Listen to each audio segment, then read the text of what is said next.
Welcome to Let's Make Cake. I'm your host, Michelle Pyle, and we are here to kick depression and anxiety and make a new life because that's something that I did. And so I want to help others do that as well by sharing my stories and my thoughts and feelings on how to do that. So today I want to talk about being the black sheep.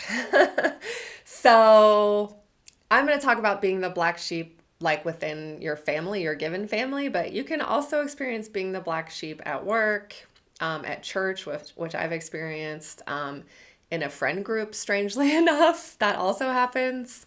Mostly I'm going to talk about family, but the idea of black sheep and this whole like concept of like where this even came from is obviously because enough of us experience this phenomenon that we have this concept called being the black sheep. So it's whatever like makes you different enough from a certain group of people that you belong to otherwise, like your family, but that you feel outside of or different from, or somehow you have different outlook on life or maybe a life philosophy or kind of priorities. It's kind of hard to describe, and I think it can be different for everyone and different in certain situations, right? Your work group, you might feel like the black sheep for different reasons from your family. I do think it's super hard in your family if you feel like the black sheep, so that's something that I want to talk about specifically.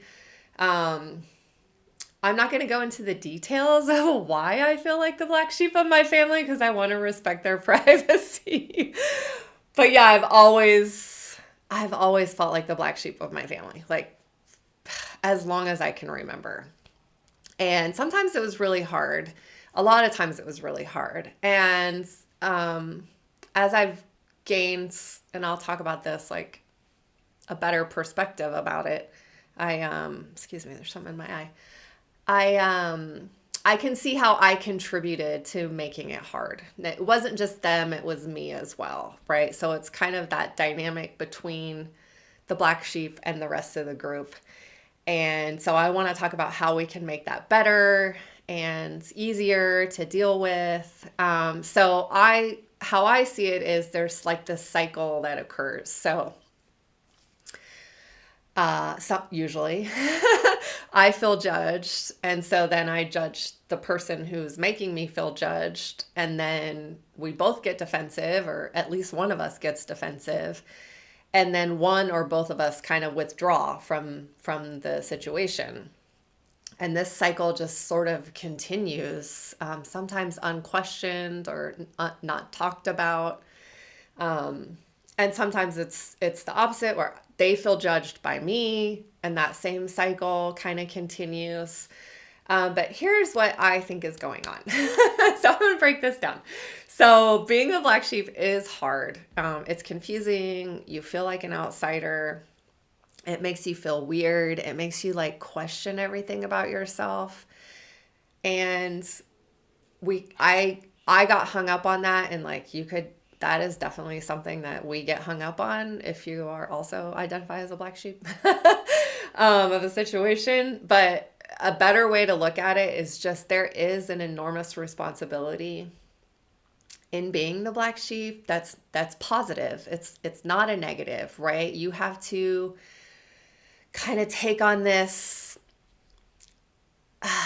role with confidence and with security. And I'm going to just walk through how I think you can do that, why it's important, and then give you some examples. Okay, so I have it broken down to six tips.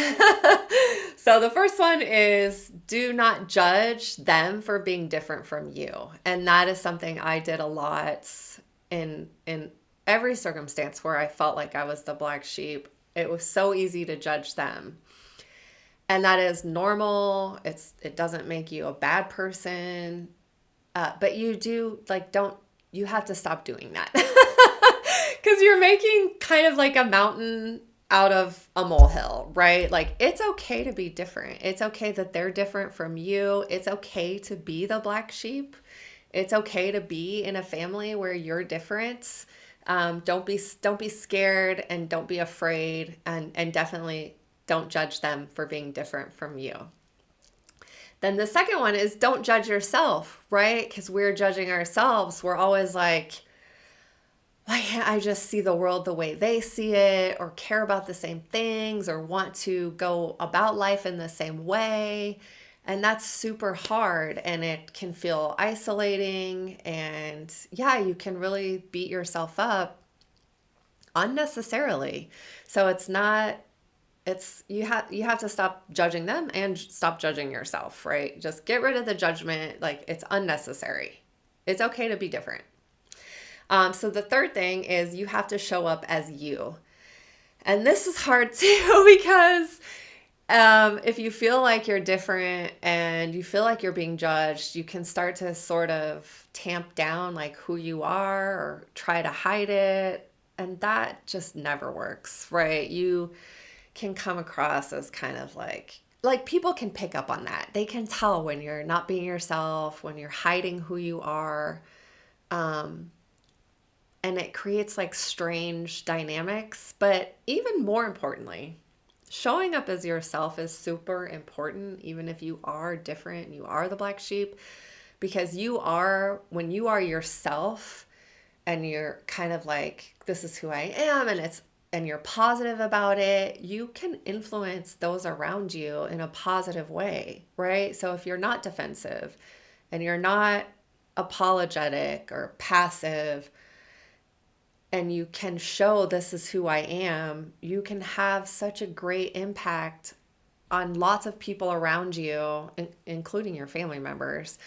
I like to think of it. So I had great aunts growing up. I still do. But I remember specifically like when I was a kid, and I'm not saying they identify as black sheep at all. I have no idea, right? That's mostly kind of an internal thing we don't necessarily share with others, but they were so different from like my parents, and I thought it was awesome, right? But they had to have the courage to like show up in my life like, I'm not like your parents.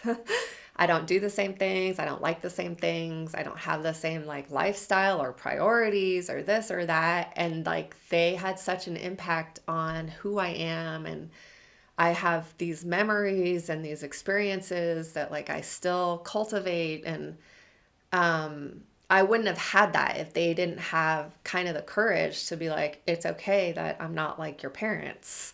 Um, yeah, and that is so awesome. So yeah, you have to show up as yourself in the world. So that's number three. That was a big one. So four is to set boundaries for yourself when you're engaging with your family. I know a lot of people want to talk about set boundaries for them, but I think the first and easiest, and it's super impactful, is to set boundaries for yourself. So maybe you leave the room if a certain subject comes up. I've done that. I've just been like, oh, I gotta go to the bathroom. And I kind of just leave and wait for that conversation that they're having to stop, because it makes me uncomfortable, but they're comfortable talking about it. So it's not fair to me to be like, can you not talk about that just because I'm there? So it's a lot easier just to go to the bathroom. Yeah, if in a phone conversation, if they bring something up that you don't want to talk about, you can kind of just change the subject. And family members can be like super understanding. Like you can be kind of awkward with them where you just are like, I don't want to talk about that, and change the subject. That's one of the great things about family is you can do that. So set boundaries for like how you want to engage with them around the things that are a little bit harder to deal with. So, and then number 5 of number 6 is find common ground. So you obviously can find things that you can enjoy together. And so you really want to foster that dynamic of your relationship. It's a little bit tricky because sometimes as the black sheep, I think we show up in their life to like do what they want to do, and then we can kind of get resentful because they don't necessarily reciprocate that. So instead, find something that you both are like, yeah, this is cool, let's do that. And that might be hard with certain family members and easier with others, but definitely try to find that common ground because I'm sure it exists. There's something out there that you can enjoy together. And then number 6, and the most important, is you do have to make your own life. And that can be hard for some of us who are especially like want to be involved with our families. But if you are the black sheep in your family, you do have to have the courage to go out and make your own life. I'll tell you a little bit about my story, but first, I do really love, there's this TV show called The White Lotus. And in season 1, I'm sure a lot of you have heard of it. It's a great show. A little wild, but in season 1, one of the storylines, so there's kind of multiple storylines, but one of the storylines is about a family. So there's a brother, a sister, mom and dad, and they go on vacation in Hawaii. And pretty much from that beginning, you can see that the son, the brother, is the black sheep of the family. And I really like it because it's a little on the nose. So that's kind of nice. That's what's nice about TV shows. And like in real life, it probably doesn't feel like exactly that dramatic, but it's pretty on the nose where, he's withdrawn, he's frustrated, he's definitely like lost in his phone and smoking pot. When he does try to engage, it doesn't work. And you just kind of see this like family dynamic that you might relate to, even though it is like over the top, but where, yeah, he's just so clearly the black sheep. Like he doesn't know it yet, but you can see that he is grappling with, I have like a different set of values and like kind of philosophies about life. And it's super subtle, like as it's like woven through the story. But yeah, you should definitely go watch it because it does such a good job of showing someone who is the black sheep in a really strong family, right? The daughter, the mom, and the dad are all very similar. And then the son is definitely the black sheep. And it's just really interesting to watch that dynamic. And then by happenstance, he finds a group of traditional Hawaiian rowers and kind of gets invited into that group. And you kind of see just like he totally blossoms. And right, this isn't a totally realistic story, but that's okay. But he finds a group of people that he can become a part of who they have a similar outlook on life and values and priorities and kind of a way they want to engage with the world that's different from his family. And his family is not wrong or bad for being the way they are, but he is different. And so he has to go make his own life based on his unique set of values and philosophies and priorities. So you should definitely, it's really great to watch because it kind of helps you just realize it doesn't have to be like us versus them or I'm right, you're wrong. It's just we might be different and that's okay. So for me, I'll share a little bit, not too much, but because I want to protect my family. But I moved to Italy. I got married, moved to Italy. And at first, my family was like, kind of like, what are you doing? And even I was a little bit, what am I doing? And it's actually been really great for my relationships with my family because I'm able to sort of create that life that is a little bit different from them.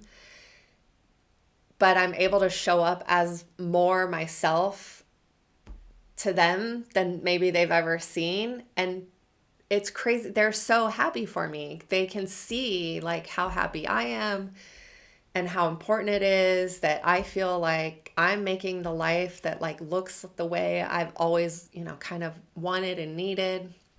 And our relationships are actually better than they've ever been. It was a process for sure because it's a lot of change and you're like, oh, I used to kind of interact this way with you and now that's changing. But they can see it's better. I can see it's better. There's so much less judgment all around. And it's okay that I'm different. And I know it's silly to say this. I know we live in a world where it is more acceptable to be different, but I do notice that there's some judgment still in that, like not for the person who's different, but for the person who's like quote unquote not different. And I just think like the judgment has to go away across the board because it's not helpful, it's not fair, it's not necessary, and like these are might be important relationships to you. And so, yeah, so if you find yourself as like the black sheep in your family or in a work situation or in a friend group or at your church, um, don't be scared of that, and follow those kind of 6 tips. I'll run through them really quick again. So don't judge them for being different from you. Don't judge yourself for being different from them. Show up as who you are, like consistently and positively and happily, like this is who I am. That's super important. People will respond really well to that. Set boundaries for yourself. So if there are certain dynamics or situations that you don't want to engage in, you can like, how can I remove myself? Find common ground and build that relationship based around the things that you can kind of are similar. And then the most important, make your own life. It's okay to be the black sheep of your family. It's okay to be the black sheep of a work group, but you cannot be the black sheep of your own life. So your life does need to reflect who you are. You need to find people who you are the same in those sort of values and priorities and things like that. Because, yeah, you can't be the black sheep of your life. It's okay to be the black sheep of your family, but not of your life. And so, yeah, so that's today's message. I hope it was helpful. If you have, any interest in engaging further, you can check out my website, letsmakecake.org. I have my email address, my Instagram, etc. And yeah, I just think this is a super important topic. I'm passionate about it. So anyway, I hope you have a great rest of your day. Thanks, guys.